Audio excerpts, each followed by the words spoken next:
Let me start off with numbers a little bit, and just to kind of put in perspective the military defense industry in the state of Mississippi. And I'm going to preempt my boss, the governor, who you're going to hear from in a little bit at lunchtime.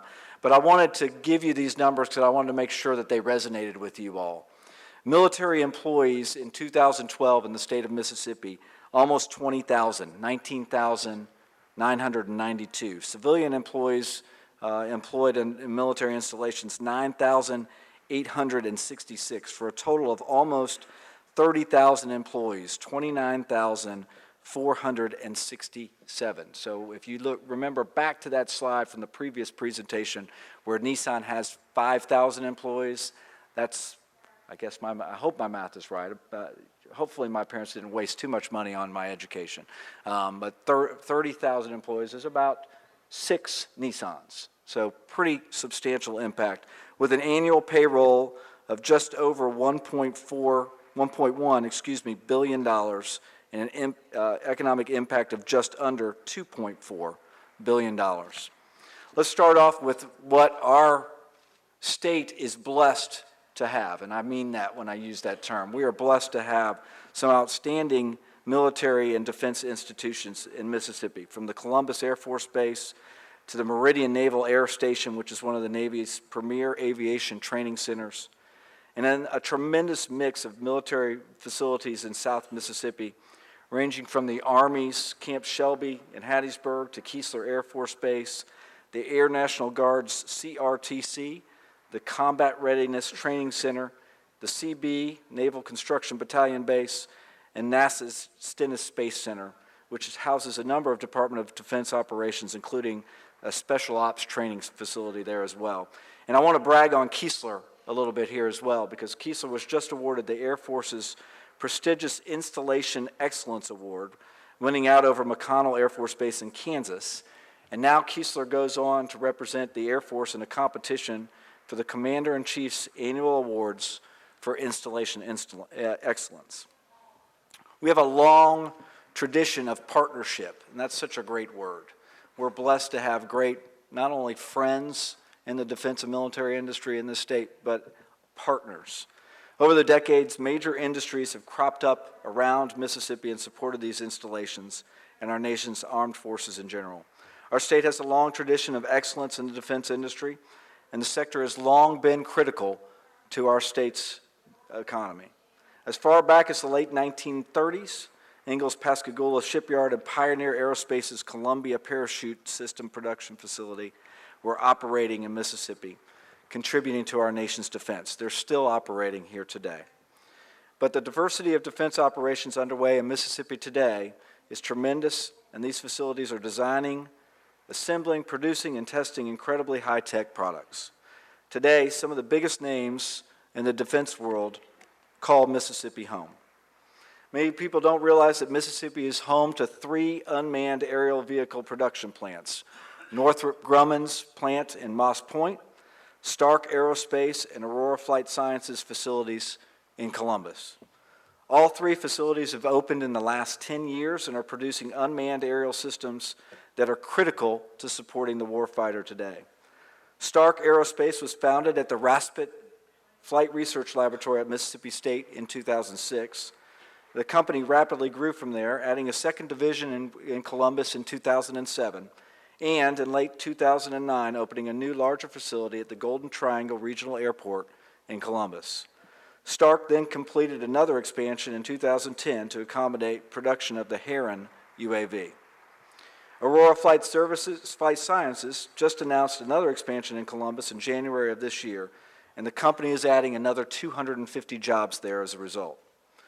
Raytheon manufactures airborne early warning radar for the U.S. Air Force and radar systems for the U.S. Navy at its Forest, Mississippi facility. Huntington Ingalls Industries and V.T. Halter Marine build ships for the U.S. Navy and other customers at their Mississippi Gulf Coast facilities.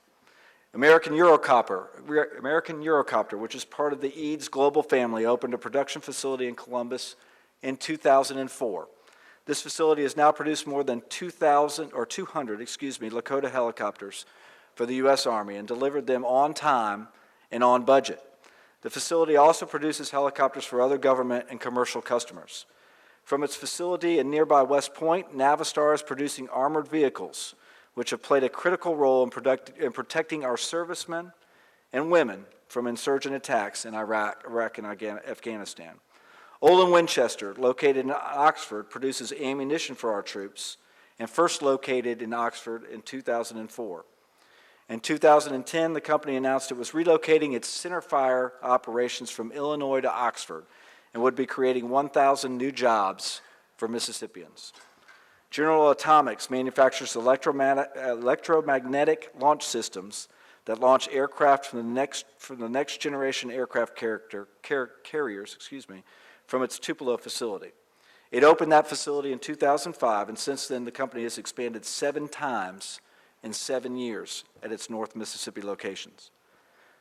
BAE Systems is a multinational defense, security, and aerospace company and one of the 6 largest suppliers to the U.S. Department of Defense located in Hattiesburg. This overview highlights many defense contractors operating in Mississippi today, and as I shared earlier, many of these businesses have located in the state since 2000. But perhaps more impressively, many of these companies have continued to expand in the state in recent years, a true testament to the quality of our workforce. As we look ahead, we see these great opportunities for the state of Mississippi. One of the greatest we're seeing right now is in that unmanned aerial systems space. With abundant airspace, numerous defense installations, excellent aerospace-related research capabilities, and is home to, as I said, UAV manufacturers, 3 of them already. We are excellently positioned to continue to grow this sector. UAVs are increasingly important to military operations, but UAVs can also be used in numerous non-military applications as well. With this in mind, Congress has mandated that UAVs be integrated into the national airspace. As a result, the FAA as we speak, we're working on one of these proposals, is accepting proposals for 6 test sites for the integration of those UAVs across the country. Mississippi, especially South Mississippi, with our tremendous defense and aerospace-related assets, offers a logical choice for one of these test sites, and we are in the process of preparing a proposal to do just that. We are seeing continued recruitment opportunities when it comes to defense companies, especially in that aerospace space. And while EADS will be producing commercial aircraft, not military aircraft in Mobile, we know that Mississippi's extensive aerospace and defense capabilities and our close proximity to that facility in Mobile mean that we are well positioned to compete for Airbus-related suppliers and other opportunities like that. And finally, we're keeping an eye on the future of cyber training opportunities. As many of you all probably know, Keesler is an important cyber training facility for the Air Force, and cybersecurity will only become more and more important for our national and economic security in the future. Challenges. You can take 2015 through 2017 off of that slide if you believe that the president's budget is going to come to pass. We've heard just this week that the president proposes a base realignment and closure round, a BRAC round, in 2015. So just one round in 2015. It's important to note that it's only a proposal and it's not guaranteed, but it's certainly something that's on our radar screen. Congress has to determine whether to act or not on starting that BRAC process. But I can tell you, we're already working closely with our congressional delegation and our state's military communities to prepare for this round. As a matter of fact, we have a group that started in the 1990s, a group we call the Mississippi Military Communities Council. It's a group that includes representatives of MDA, the governor's office, and all of the communities that house military bases in our state. We're making sure that this is a defensive and an offensive effort. We're working to create a compelling case about why our military facilities are critical to our military and the communities in which they're located. We are also aggressively pushing to bring new missions to Mississippi and grow our bases of military and civilian employment here. We also know that budget sequestration and continued funding reductions for our armed forces can have a sharply negative effect not only on our military bases, but on Mississippi's businesses and on businesses really of all sizes. Mississippi defense prime contractors earned more than $4.5 billion in 2011, employing Mississippi workers and contributing to our nation's defense. They could face revenue losses, by our estimation, by one study, of greater than $817 million a year under sequestration. Sometimes when people think of defense contractors, they just think of large businesses. But it would be businesses of all sizes that would be effective, and some of our smaller businesses would take some of the bigger hits. Regardless of the challenges in our state, our defense industry, and our nation face, I believe the future is bright for Mississippi. We have the skilled workforce, the manufacturing know-how, and the supportive business climate to support defense-related businesses. Some of the industry's biggest names have located here in recent years, and many of them have chosen, as you've seen, to expand their businesses in Mississippi.